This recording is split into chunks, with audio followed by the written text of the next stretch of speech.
لیکن کوئی بھی یہ تسلیم کرنے پر آمادہ نہ ہوا کہ آسمان اس کثرت کے ساتھ پانی برسا سکتا ہے کہ دنیا کی کوئی پناہ گاہ اس کی عزت سے انسان کو بچا نہ سکے۔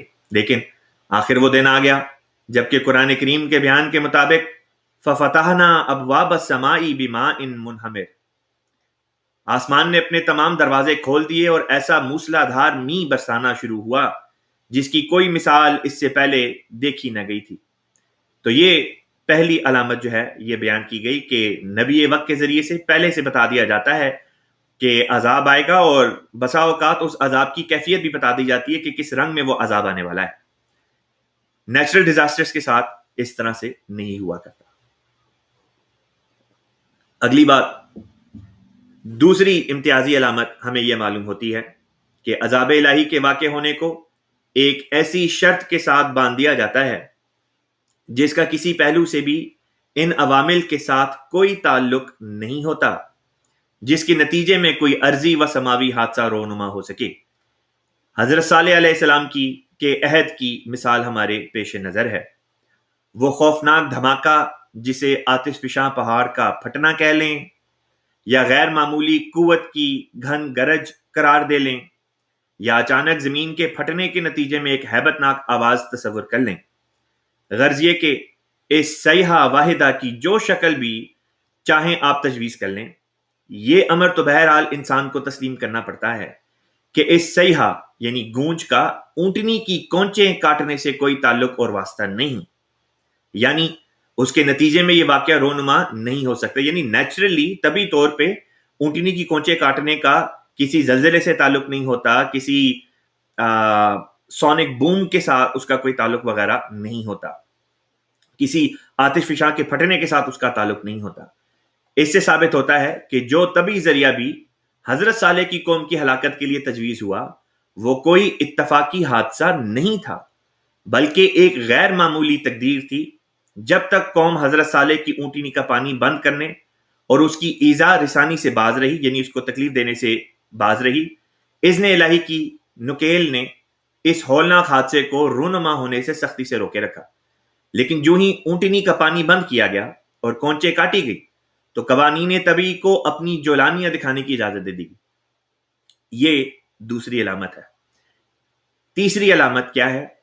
تیسری علامت جو حادثات طبی کو عذاب الہی سے ایک غیر معمولی امتیاز بخشتی ہے وہ یہ ہے کہ عذاب الہی کو اس بات کی اجازت نہیں دی جاتی کہ وہ کافروں کے ساتھ مومنوں کو بھی ہلاک کر دے، بلکہ بلا استثناء ہر ایسے حادثے کے وقت مومن بچا لیے جاتے ہیں اور منکرین ہلاک کر دیے جاتے ہیں۔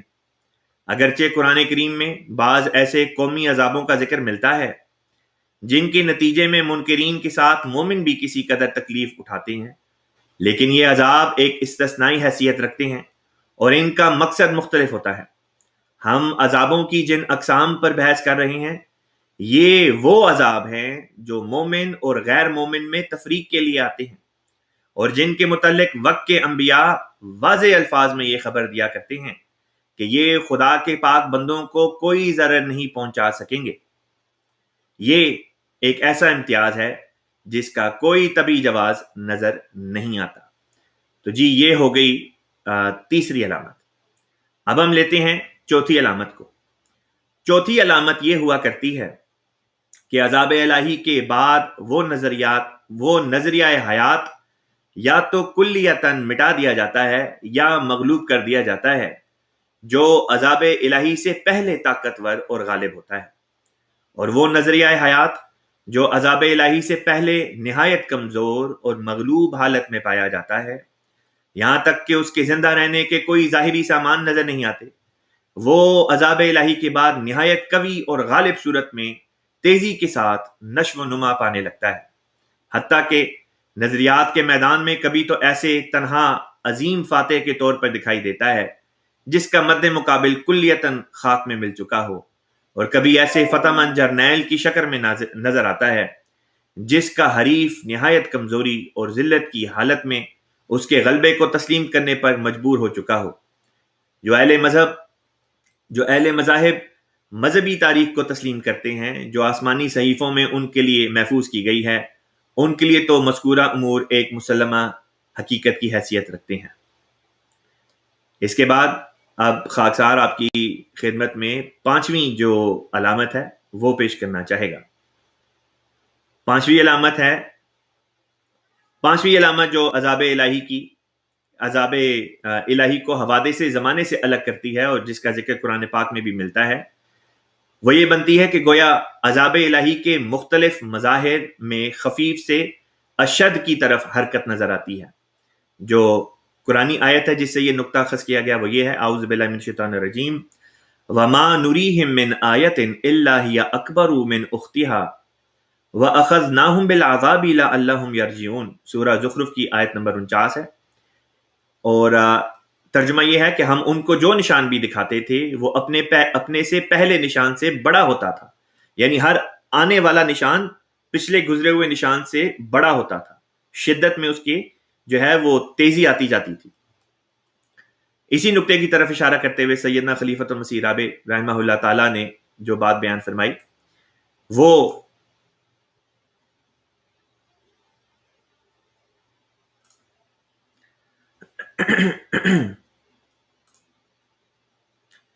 خاکسار عرض کر رہا تھا کہ جو نقطہ خلیفہ رابع رحمہ اللہ تعالیٰ نے یہاں پر ارشاد فرمایا وہ یہ کہ گویا عذاب الہی کے مختلف مظاہر میں خفیف سے اشد کی طرف حرکت نظر آتی ہے۔ اگر عذاب کی شدت کا گراف بنایا جائے تو معمولی اتار چڑھاؤ کے باوجود عذاب کا عمومی رخ شدید سے شدید تر کی طرف ہی نظر آئے گا، یہاں تک کہ اگر قوم پیغمبر وقت کے نظریات کو قبول نہ کرے اور اس کی ہلاکت مقدر ہو جائے تو عذاب کی آخری یورش سب سے شدید اور فیصلہ کن ہوتی ہے۔ حوادث زمانے میں ایسی کوئی ترتیب نہیں پائی جاتی۔ یہ تھی 5ویں علامت۔ 6ٹھی علامت جو ہے عذاب الہی کی 6ٹھی امتیازی علامت یہ ہے کہ گو حوادث زمانہ انسان کی قلبی کیفیت سے اثر انداز نہیں ہوتے اور وہ ان کیفیات سے بے نیاز اپنے دائرے میں کار فرما رہتے ہیں، یعنی انسان اچھا ہے یا برا ہے اس کا نیچرل ڈیزاسٹرز کے اوپر کوئی فرق نہیں پڑتا۔ نیچرل ڈیزاسٹرز جو ہیں وہ عام انسان چاہے وہ اچھا ہو یا برا ہو ان کے اوپر یکساں اپنا اثر دکھاتا ہے۔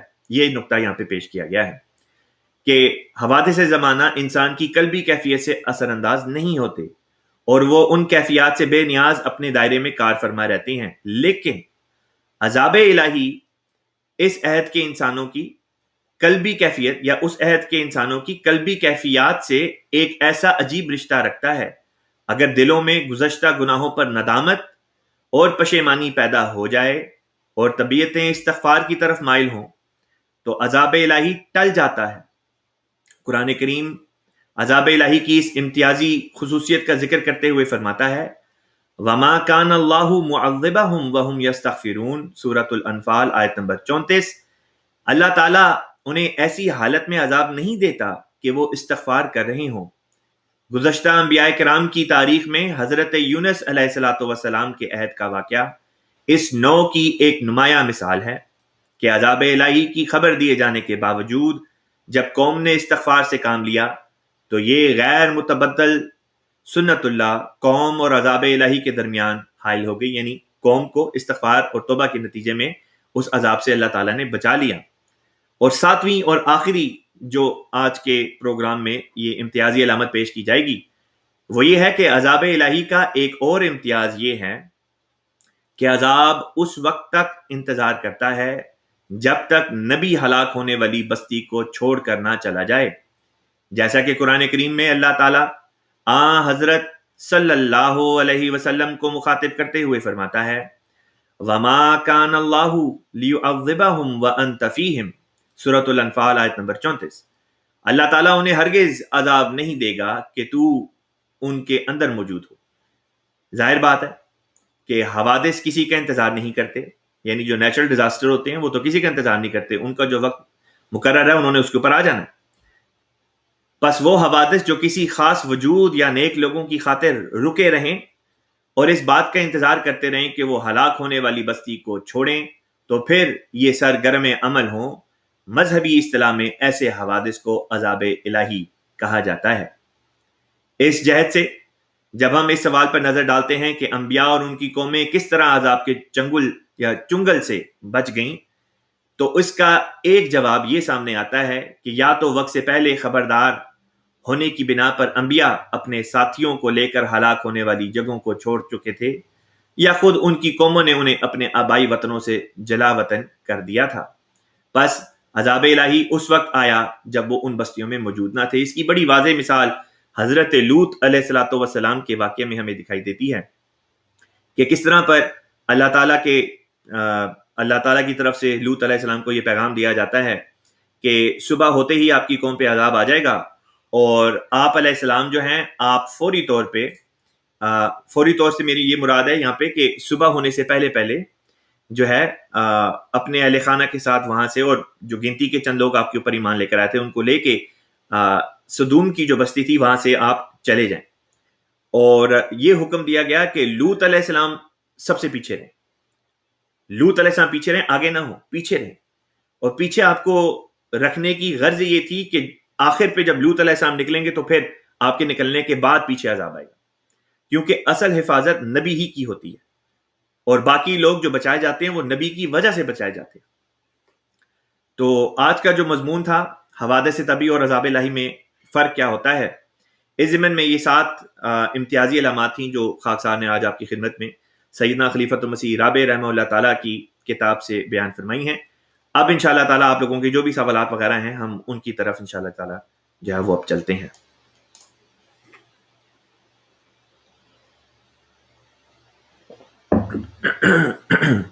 آپ میں سے بہت سے دوستوں احباب کی طرف سے السلام علیکم کا پیغام ملا۔ وعلیکم السلام ورحمۃ اللہ وبرکاتہ۔ محمد فیاض صاحب سسکیچون سے ہمارا یہ پروگرام دیکھتے ہیں، آپ کو بھی جزاک اللہ، آپ ہمارا پروگرام دیکھتے ہیں۔ زیادہ سے زیادہ جو ہمارے غیرت جماعت یعنی دوسرے مسلمان بہن بھائی ہیں ان تک اس پروگرام کو پہنچائیں، اور اس طرح پہ تبلیغ میں آپ لوگ اپنا بھی جو ہے یہ کردار ادا کر سکتے ہیں۔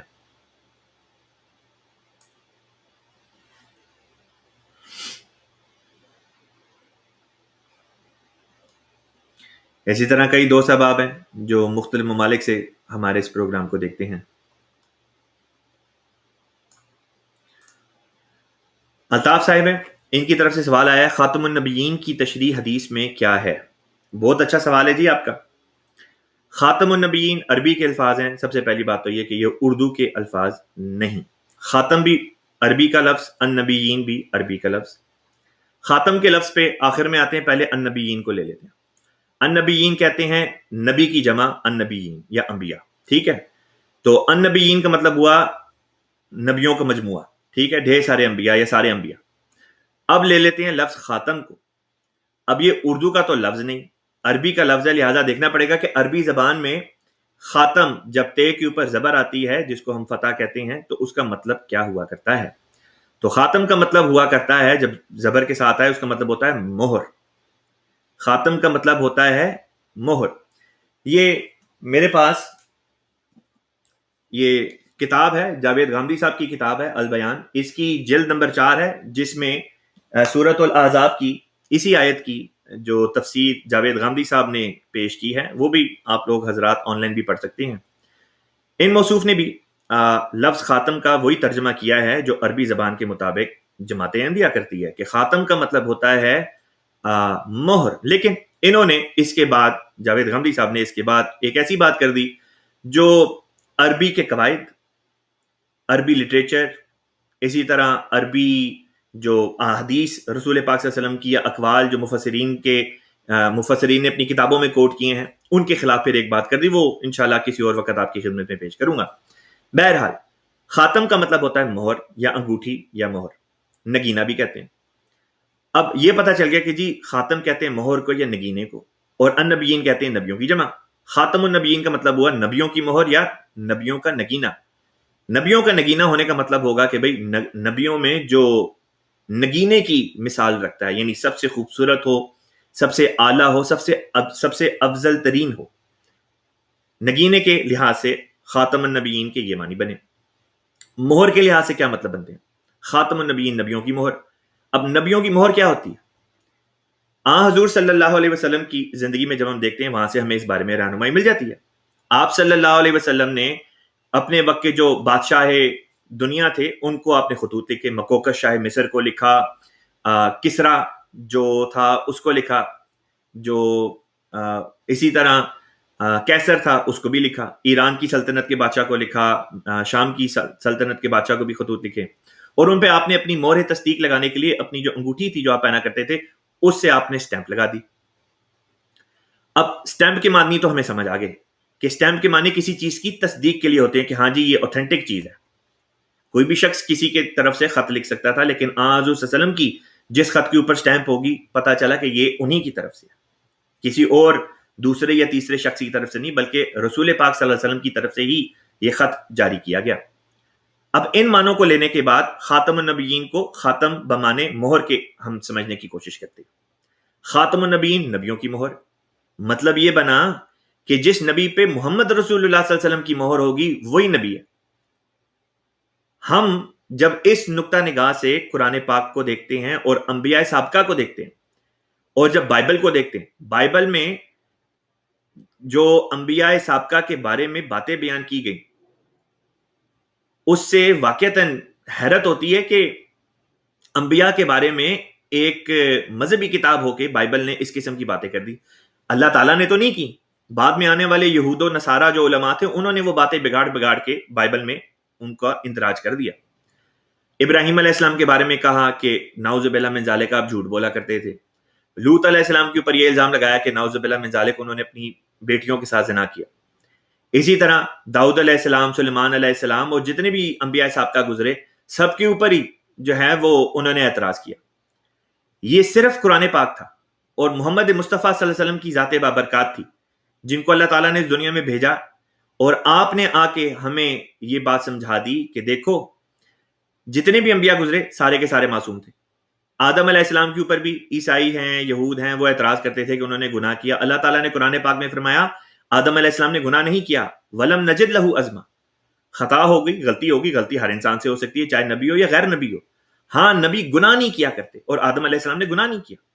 اسی طرح ابراہیم علیہ السلام کی صداقت بھی ظاہر کر دی، اسی طرح عیسیٰ علیہ السلام پہ لگنے والے اعتراضات کو بھی دور کر دیا، اسی طرح لوط علیہ السلام کی برات بھی کر دی، اسی طرح جتنے بھی انبیاء پہ جو بھی الزام رکھتے تھے، موسیٰ علیہ السلام پہ بھی الزام رکھتے تھے، وہ بھی دور کر دی۔ گویا کہ اگر قرآن پاک نہ آتا اور محمد مصطفیٰ صلی اللہ علیہ وسلم کی ذات نہ ہوتی تو واقعتاً ہم پچھلے انبیاء کی صداقت کو پرکھ بھی نہ سکتے۔ کیا کوئی یہ شخص مان سکتا تھا کہ خدا نہ خواستہ نعوذ باللہ من ذالک کہ کوئی نبی بھی زنا وغیرہ اس قسم کی کوئی بات کر سکتا ہے؟ ہرگز نہیں۔ بس قرآن پاک کا اور محمد مصطفیٰ صلی اللہ علیہ وسلم کا بہت بڑا احسان تمام انبیاء پہ ہے جو سابقہ انبیاء گزرے کہ آپ نے آ کے ان کی صداقت کو ظاہر کر دیا۔ یہ معنی ہے خاتم النبیین کا سابقہ انبیاء کے متعلق۔ اب آنے والے نبی، کیا اس کا یہ مطلب نکلتا ہے کہ کیا کوئی آگے بھی نبی آ سکتا ہے؟ اس کے بارے میں بہت سی قرآن پاک کی آیات ہیں جن کو جماعت انبیاء پیش کرتی ہے، جن سے صاف طور پہ ثابت ہوتا ہے کہ قیامت تک کے لیے ایک قسم کی نبوت ایسی ہے جس کا دروازہ کھلا ہے۔ اب رہ گئی بات یہ کہ آپ نے یہ کہا تھا کہ حدیث میں اس کی کیا تشریح آئی ہے، تو بھائی میرے ایک لفظ تھا خاتم، دوسرا لفظ تھا النبیین۔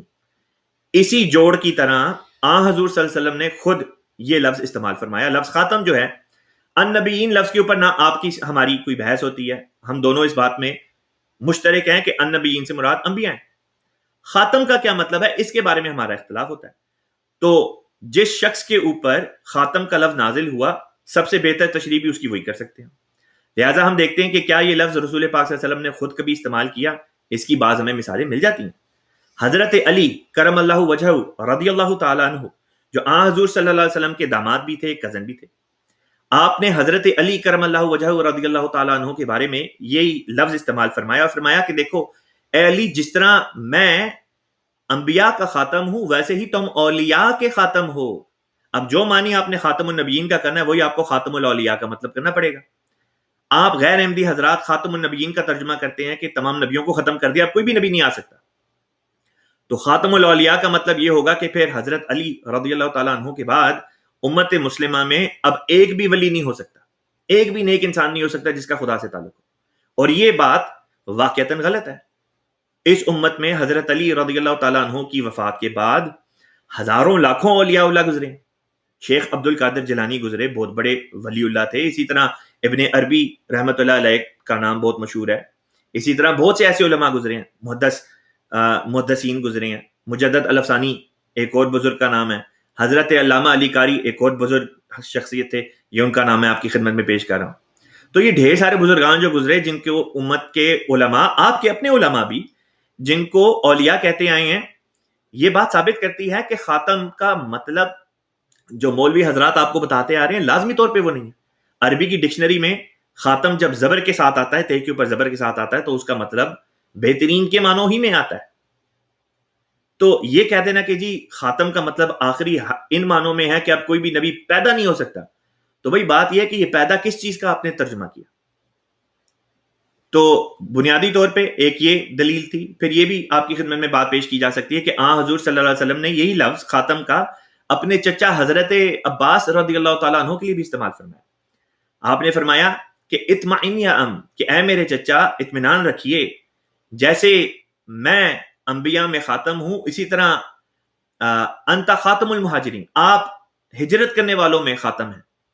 اب خاتم کا اگر ترجمہ ہے ختم کرنے والا، تو کیا حضرت عباس رضی اللہ تعالیٰ عنہ کے بعد کسی نے ہجرت نہیں کی؟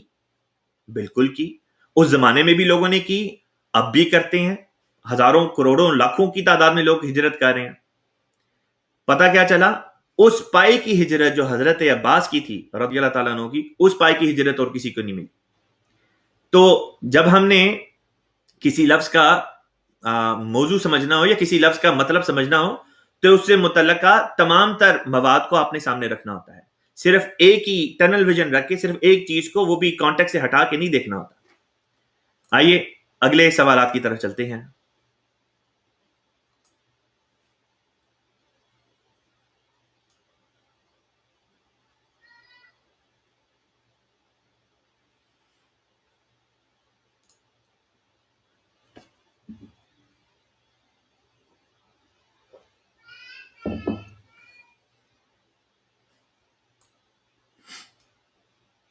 ایک دوست کہتے ہیں کہ خاتم کا لفظ اردو میں بھی استعمال ہوتا ہے. بالکل ہوتا ہے.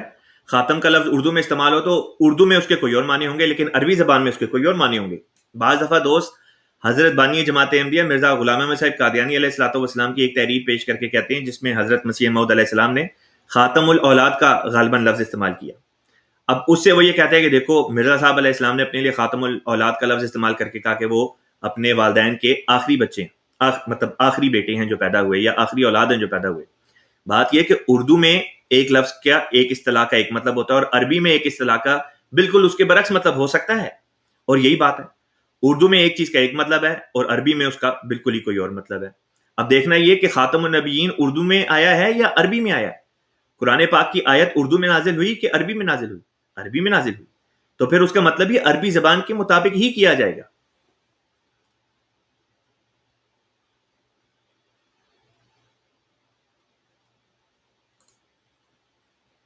سوال آیا کہ بائبل کے مطابق حضرت یوحنا یعنی جان دا بیپٹسٹ جو تھے علیہ السلام قتل کیے گئے، اسلام کی تعلیم اس بارے میں کیا ہے؟ حضرت مسیح موعود علیہ الصلوۃ والسلام نے اس بارے میں یہ بات پیش کی کہ حضرت یوحنا یا حضرت یحییٰ علیہ السلام جو تھے، جو حضرت زکریا علیہ السلام کے بیٹے تھے، ان کو ان کے مخالفین نے شہید کر دیا تھا.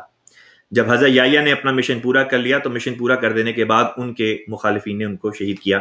تو یہ ہے وہ نقطہ جو حضرت اقدس مسیح موعود علیہ الصلوۃ والسلام نے اپنی تحریرات میں پیش کیا ہے. یہی نقطہ یا موقف جو تھا وہ جماعت کے دوسرے خلیفہ سیدنا خلیفۃ المسیح ثانی رضی اللہ تعالیٰ عنہ کا بھی تھا.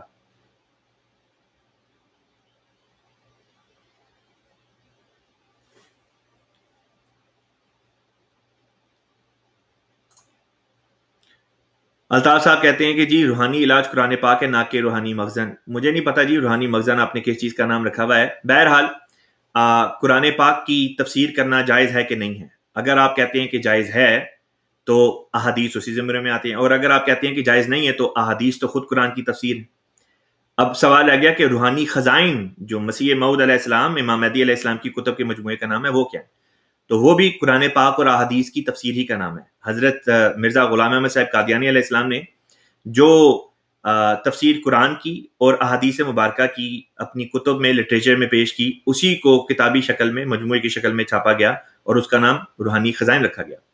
سوال یہ تھا کہ روحانی خزائن کا نام کیوں رکھا گیا؟ اس لیے کیونکہ حضور صلی اللہ علیہ وسلم کی پیشن گوئی تھی کہ امام مہدی جب آئے گا تو وہ خزانے لٹائے گا. وہ خزانے روحانی خزائن تھے، اس لیے ان کا نام روحانی خزانہ رکھا گیا. باقی رہ گئی بات یہ کہ اصل علاج قرآن میں ہے، تو یہ تو ہم بھی مانتے ہیں. اصل قرآن واقعتاً جو علاج ہے روحوں کا وہ قرآن کے اندر ہی ہے.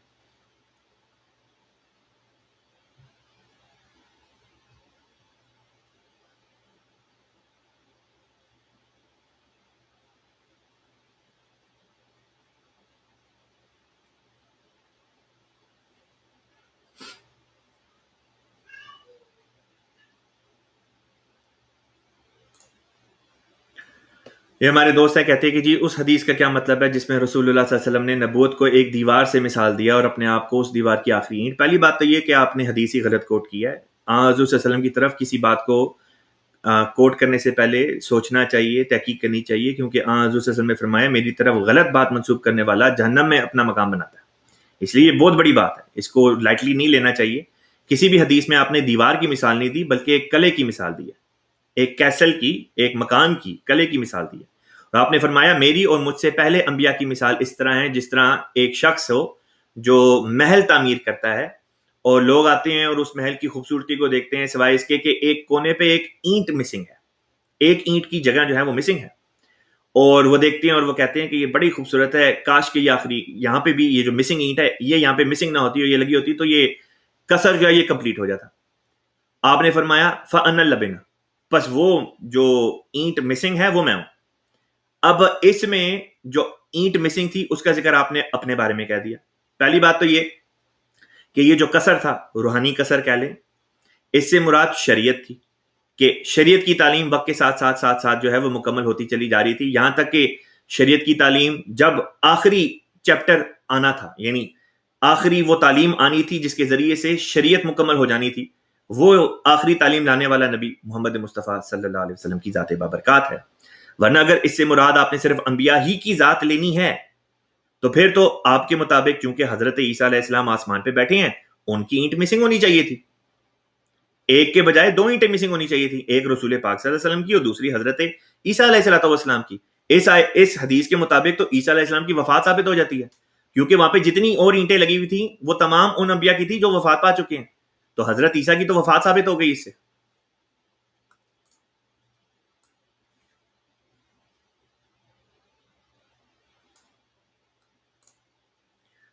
لیں جی اگلا سوال بھی ان دوست کا لے لیتے ہیں. کہتے ہیں نبی پر کتابیں نازل ہوتی ہیں، نبی تصنیف تالیف نہیں کیا کرتے. یہ بھی آپ کا خود بنایا ہوا، خود ساختہ آپ نے ایک پیمانہ بنا لیا ہے. قرآن پاک میں کہیں بھی اس کا ذکر نہیں آتا، ورنہ آپ کو پتا ہونا چاہیے تھا زبور حضرت داؤد علیہ السلام کی طرف منسوب جو کی جاتی ہیں وہ اس میں ایسی غزلیں ہیں ایسی غزلیں ہیں جو داؤد علیہ السلام نے خود تصنیف کی. پھر آگے بات یہ کہ بھئی نبی کے اوپر کتاب جو ہے وہ نازل ہوتی ہے، ہر نبی کے اوپر کتاب بھی نازل نہیں ہوتی. اگر ایسی بات ہے تو آپ حضرت اسماعیل کے متعلق بتا دیں ان کے اوپر کون سی کتاب نازل ہوئی تھی، یا آپ یہ بتا دیں حضرت اسحاق کے اوپر کون سی کتاب نازل ہوئی تھی، یا آپ یہ بتا دیں کہ حضرت یعقوب علیہ السلام کے اوپر یا یوسف علیہ السلام کے اوپر کون سی کتاب نازل ہوئی تھی، یا لوط علیہ السلام پہ کون سی کتاب نازل ہوئی تھی. آپ نہیں بتا سکتے. یا صالح یا شعیب علیہ السلام پہ کون سی کتاب نازل ہوئی تھی، اس لیے کیونکہ یہ وہ تمام انبیاء ہیں جن پہ کوئی بھی کتاب نازل نہیں ہوئی، بلکہ انہوں نے اپنے سے پہلے نبی کے اوپر جو کتاب نازل ہوئی، جو شریعت نازل ہوئی، اسی کے اوپر عمل کیا اور اسی کے اوپر عمل کروایا. مسئلہ یہ ہے کہ آپ چونکہ قرآن تو پڑھتے نہیں، آپ کو جو مولوی نے بتا دیا بس اندھا دھن اسی کی آپ نے تقلید کرنی ہے، اسی کی پیروی کرنی ہے. ورنہ قرآن کو اگر آپ دل کی آنکھوں سے پڑھیں، نیوٹرل ہو کے پڑھیں، احمدیوں کا بغض دل سے نکال کے پڑھیں، آپ کو قرآن پاک کی یہ آیت بڑے واضح نشان کے طور پہ سامنے آ جائے جہاں پہ اللہ تعالیٰ فرماتا ہے کہ اللہ تعالیٰ کے حکم سے بنی اسرائیل میں پے در پے انبیاء آئے موسیٰ علیہ السلام کے بعد جو تورات کے مطابق یہود میں ان کے فیصلوں کا، ان کے تنازعات کا فیصلہ کیا کرتے تھے. قرآن پاک کی یہ آیت ہے.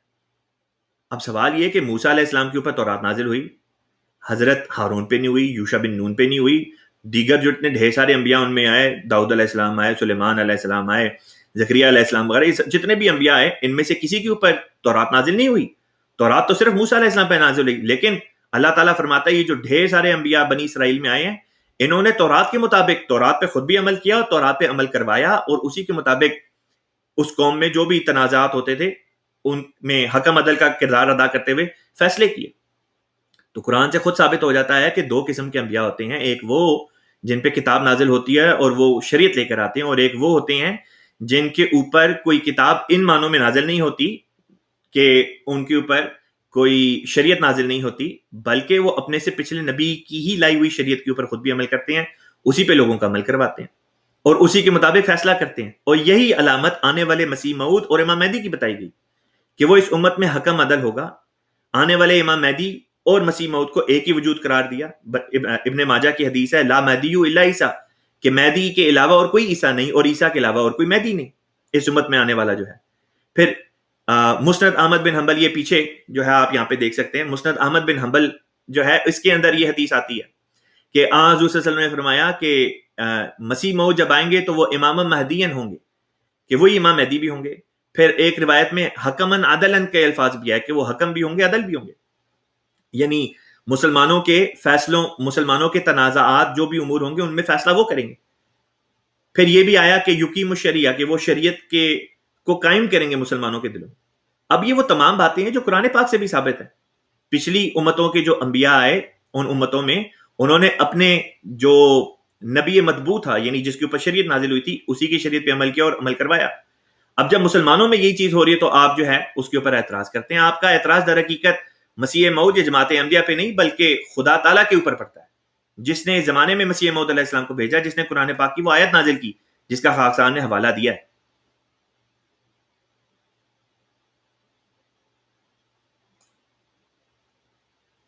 اب یہ بے تکے قسم کے اعتراض کرنے کے جی مرزا صاحب علیہ السلام جو ہیں انہوں نے فلاں کلاس فیل کر دی یا یہ ہے وہ، اگر یہی آپ کے نزدیک اعتراض کا باعث ہے تو پھر حضور صلی اللہ علیہ وسلم کے اوپر عیسائی اور یہودی بھی اعتراض کر سکتے ہیں کہ حضور صلی اللہ علیہ وسلم جو تھے وہ پڑھے لکھے نہیں تھے. تو خدا را اعتراض وہ کریں جس کی زد میں دوسرے انبیاء نہ آتے ہوں. یہ آپ لوگوں کی جہالت ہے کہ آپ لوگ مرزا صاحب علیہ الصلوۃ والسلام کی نفرت میں، ان سے بغض میں ایسے اعتراض کرتے ہیں جس کی زد میں دوسرے انبیاء کو بھی لے کر آ جاتے ہیں. خدا کا خوف کریں ورنہ اس قسم کی حالت میں تو اللہ تعالیٰ نے آپ کی پکڑ کر لینی ہے.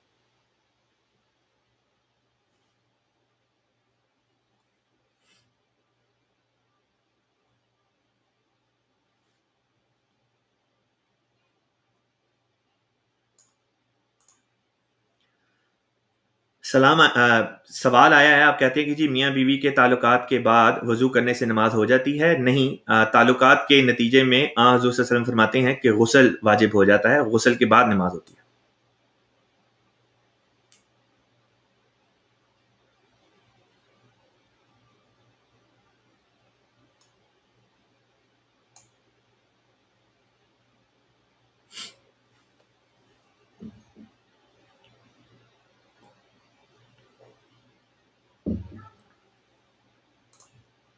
سوال آیا کہ جی کیا مرزا صاحب علیہ السلام سے پہلے کوئی ایسی جماعت یا کوئی فرقہ مسلمانوں میں تھا جو یہ عقیدہ رکھتا ہو کہ عیسیٰ علیہ السلام زندہ ہیں؟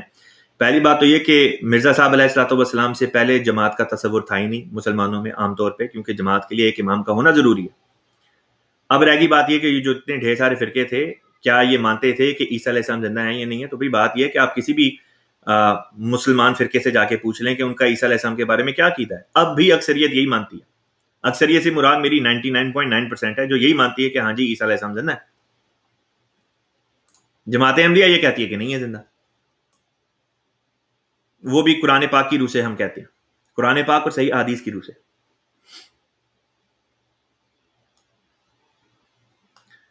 چلے جی آخر میں دیکھتے ہیں.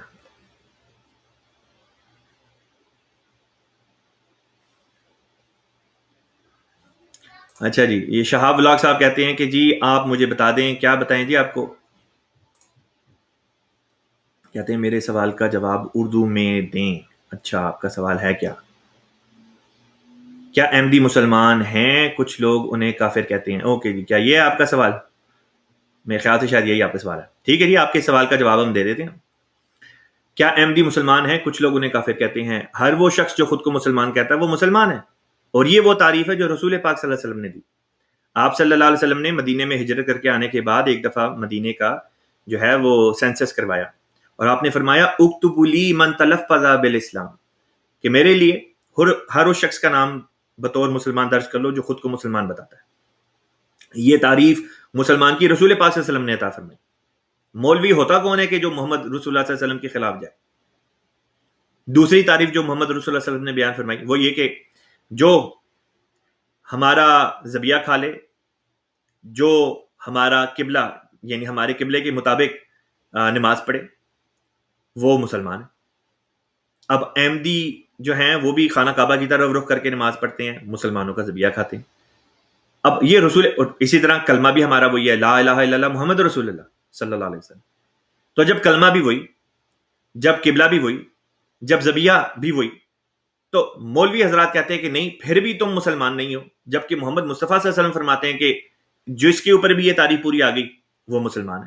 تو ہم تو محمد رسول اللہ صلی اللہ علیہ وسلم کے ارشاد کے مطابق اپنے آپ کو مسلمان کہتے ہیں۔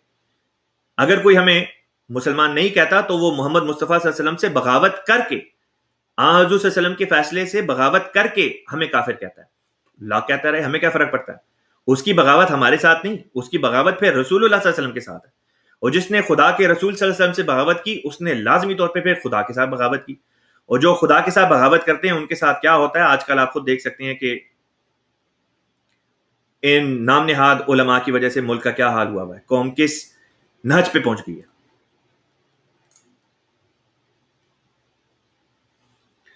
اچھا جی،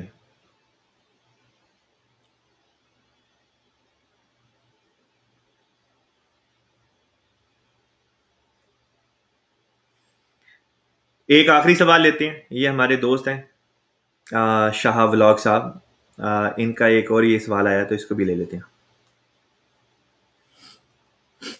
اچھا جی، شہاب صاحب کہتے ہیں کہ جی لوگ کہتے ہیں حضور کے بعد کوئی نبی نہیں ہے، تو اس کے بعد کوئی نبوت کا دعویٰ کریں وہ کافر ہیں۔ لوگ یہ بھی کہتے ہیں کہ اچھا آپ میرے سوال کا جواب دیتے ہیں۔ ٹھیک ہے جی، آپ کا سوال آ گیا، آپ کے سوال کا اب جواب میں دینے کی کوشش کر دیتا ہوں۔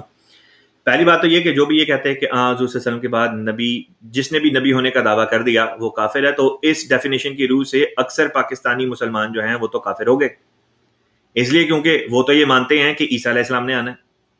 اب عیسیٰ علیہ السلام آئیں گے تو کہیں گے کہ نہیں کہیں گے کہ ہاں جی میں نبی ہوں اللہ تعالیٰ کا؟ آپ اگر کہیں کہ نہیں جی وہ دعویٰ نہیں کریں گے تب بھی یہ بات جھوٹی ہے، اس لیے کیونکہ حدیث مبارکہ صحیح مسلم کی حدیث ہے، کتاب المناقب میں آتی ہے، حضور صلی اللہ علیہ وسلم نے فرمایا کہ آخری زمانے میں جب مسیح آئے گا تو وہ کہے گا نبی اللہ، کہ وہ خدا کا نبی ہے۔ ایک دفعہ نہیں 4 دفعہ ایک ہی حدیث کے اندر آنے والے مسیح کو نبی اللہ کہا گیا۔ تو نبی تو وہ ہوں گے اور آئیں گے بھی حضور صلی اللہ علیہ وسلم کے بعد۔ بس اس لحاظ سے تو پاکستان کے مسلمانوں کے اوپر تو لازمی ہو جائے گا، پاکستانی کانسٹیٹیوشن کے اوپر اگر آپ نے عمل کرنا ہے پھر تو آپ کے اوپر لازم ہوگا کہ اب آپ جو ہیں یا تو نعوذ باللہ من ذالک ان کا انکار کر دیں مسیح علیہ السلام کا، یا پھر اپنے آپ کو کافر مان لیں، کیونکہ آپ کے کانسٹیٹیوشن کے مطابق تو یہی بات آتی ہے کہ جس نے بھی دعویٰ کیا وہ کافر ہو جائے گا، اور ماننے والے بھی کافر۔ رہ گئی بات یہ کہ کیا حضور صلی اللہ علیہ وسلم نے یہ بات فرمائی ہے؟ حضور صلی اللہ علیہ وسلم کی طرف ایک بات منسوخ کی جاتی ہے، حدیث میں ایک حدیث آتی ہے جس میں آپ صلی اللہ علیہ وسلم نے فرمایا کہ میرے بعد 30 جھوٹے دعویٰ داران نبوت ظاہر ہوں گے، ان میں سے ہر ایک یہ گمان کرے گا کہ وہ خدا کا سچا رسول اور نبی ہے، جبکہ وہ جھوٹے ہوں گے۔ 30 کے الفاظ آتے ہیں۔ اب 30 کے الفاظ کا آنا بتا دیتا ہے کہ کوئی سچا بھی آئے گا، ورنہ رسول پاک صلی اللہ علیہ وسلم یہ فرماتے کہ میرے بعد جتنے آئیں گے سارے کے سارے جھوٹے ہوں گے، یہ کہنا چاہیے تھا، بلکہ آپ نے یہ فرمایا کہ 30 جھوٹے آئیں گے، جسے پتا چل گیا کہ 30 جھوٹوں کے بعد کوئی سچا بھی آئے گا۔ لہذا صحیح مسلم کی جو شرح لکھی گئی اس میں اسی حدیث کا حوالہ دے کے شرح لکھنے والے جو عالم تھے انہوں نے یہ بات لکھی، اور ان کی وفات مرزا صاحب سے کوئی 400 ساڑھے 400 سال پہلے ہو چکی ہے۔ 9ویں صدی ہجری جو تھی اس کے اندر وہ بزرگ جو تھے وہ وفات بھی پا چکے ہیں، اور یہ جو میں بات کر رہا ہوں یہ 828 ہجری کے قریب کی یہ بات ہے۔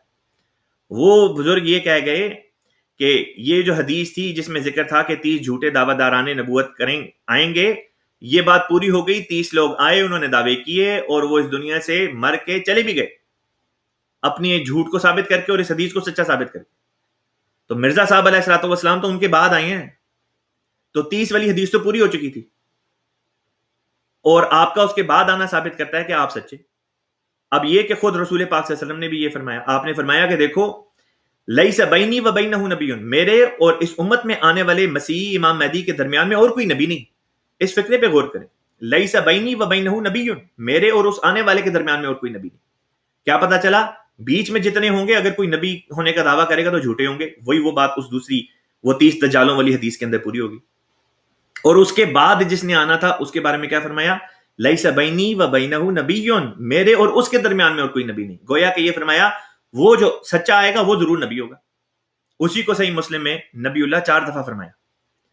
تو یہ جی مختصر سی گزارشات تھیں آپ کی خدمت میں پیش کر دی. انشاءاللہ تعالی پروگرام ہمارا جیسا کہ بتایا ہفتے کے 6 دن آیا کرتا ہے.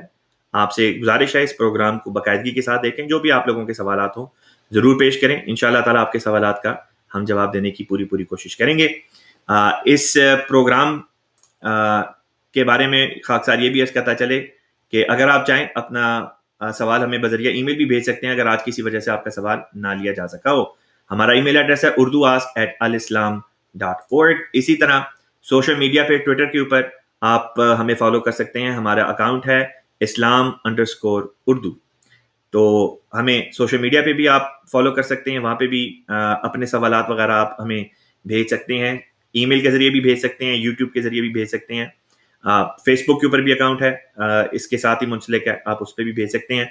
اور ای میل تو خیر آپ کو بتا ہی دیا ہے. آپ لوگ اپنے سوالات بھیجیں, انشاءاللہ تعالیٰ آپ کے سوالوں کا ہم جواب ضرور دیں گے. اسی کے ساتھ ہم آج کے پروگرام کو ختم کرتے ہیں.